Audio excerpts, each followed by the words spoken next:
I once worked as a space-time guardian. Well, worked isn't quite right. It was more like forced labor. Meeting the assigned quotas was the condition for release from this forced labor. When I think about it, it was a hostage situation exploiting my vulnerability, returning me to my original world from the fabric of space-time hinged on meeting the quotas. Of course, in this case, I was a hostage.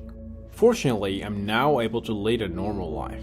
This means I was able to fulfill the quotas as a space-time guardian. The reason I found myself in a situation where I had to temporarily fulfill that role as a space-time guardian was because I had inadvertently entered the rift of space-time.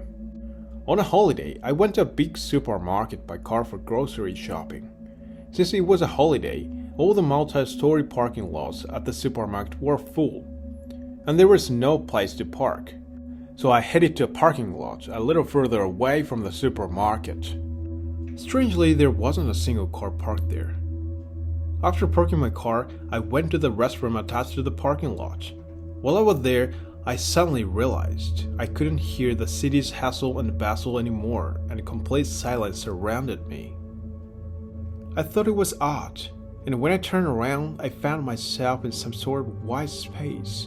I was supposed to be in the restroom, but when I turned around again, the toilet that was there just moments ago had disappeared. Then I noticed that my attire had changed from the polo shirts and chinos I was wearing before to a brown jumpsuit. The white space was enclosed by walls made of tidal-like material, and it was fairly spacious, but there were no doors anywhere. I was completely locked out. I couldn't comprehend my situation and was left dumbfounded for a while.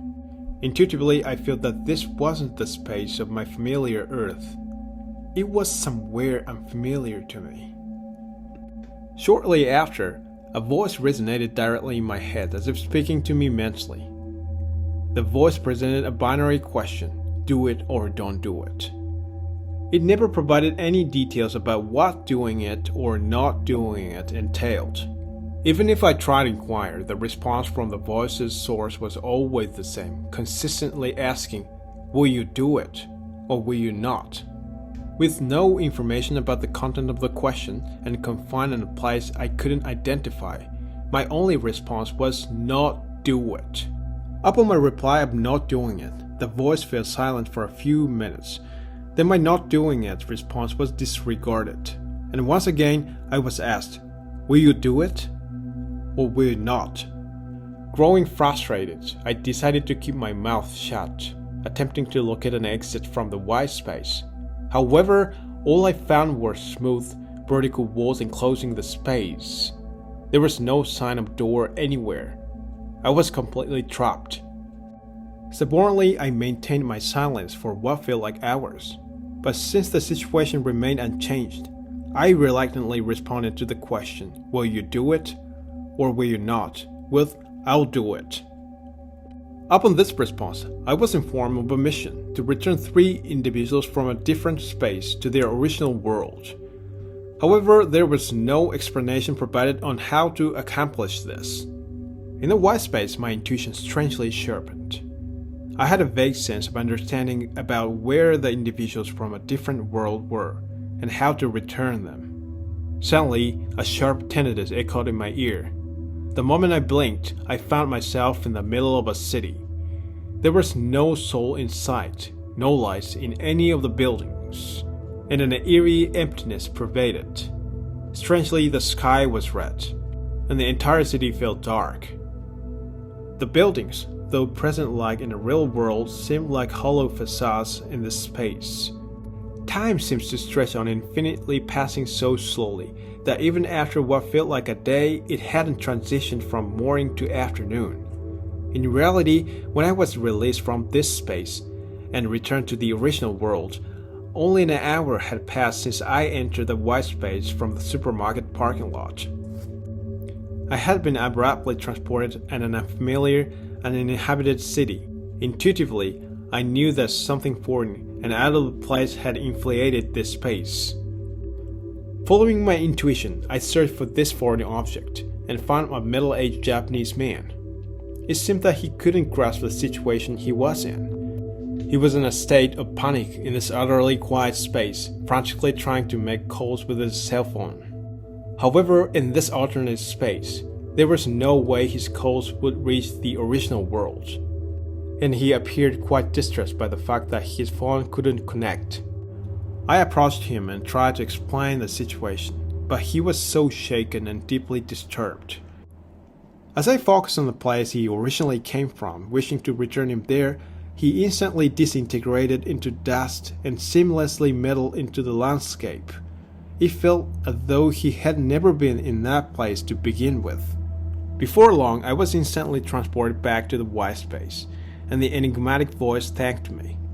After waiting for a while in the white space, as usual, a sudden high-pitched ringing filled my ears, and when I realized it, I was standing in an unfamiliar town. Following my intuition, I began searching for the stranger in this space.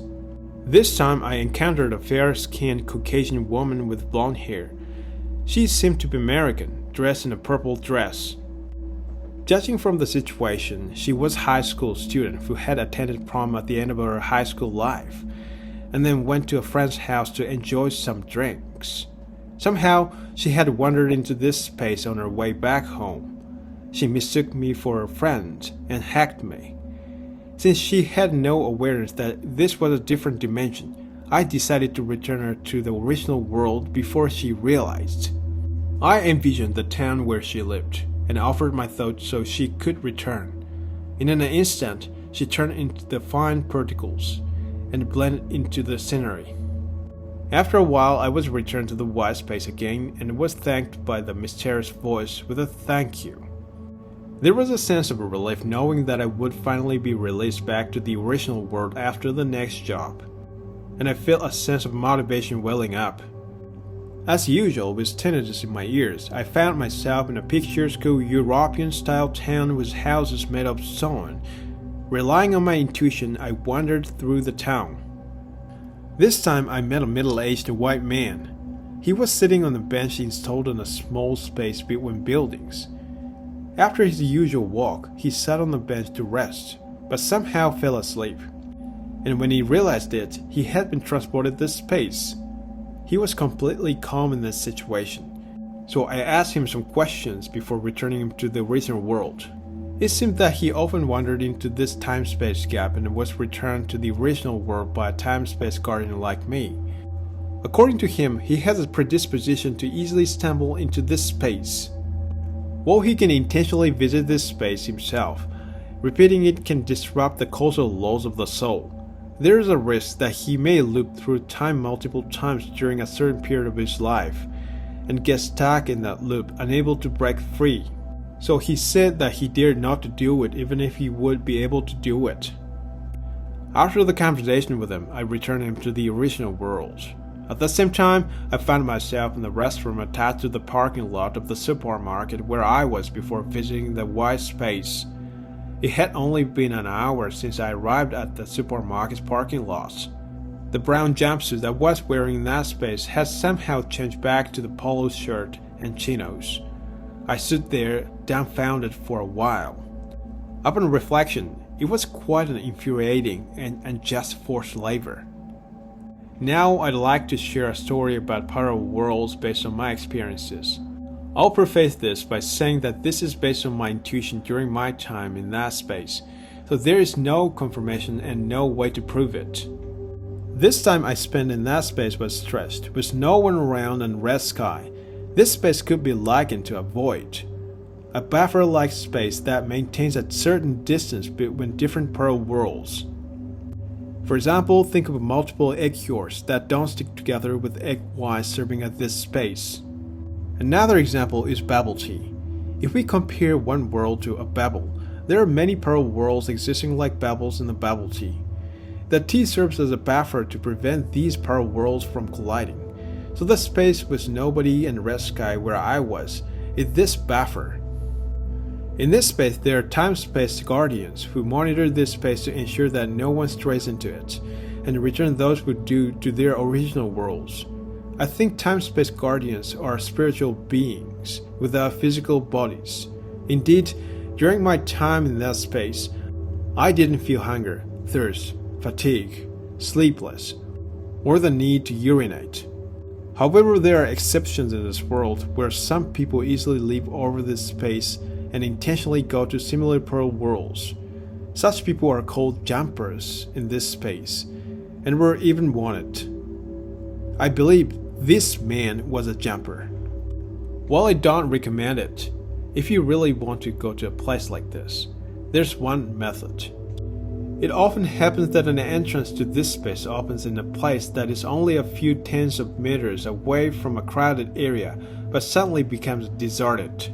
To give an example, imagine a large retail store where crowds of people always gather. The first floor of the multi-level parking lot is always full, but the second floor only has a few cars parked.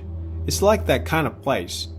If you find such a place and wander around, if you're unlucky, you might find yourself in the gap between time and space.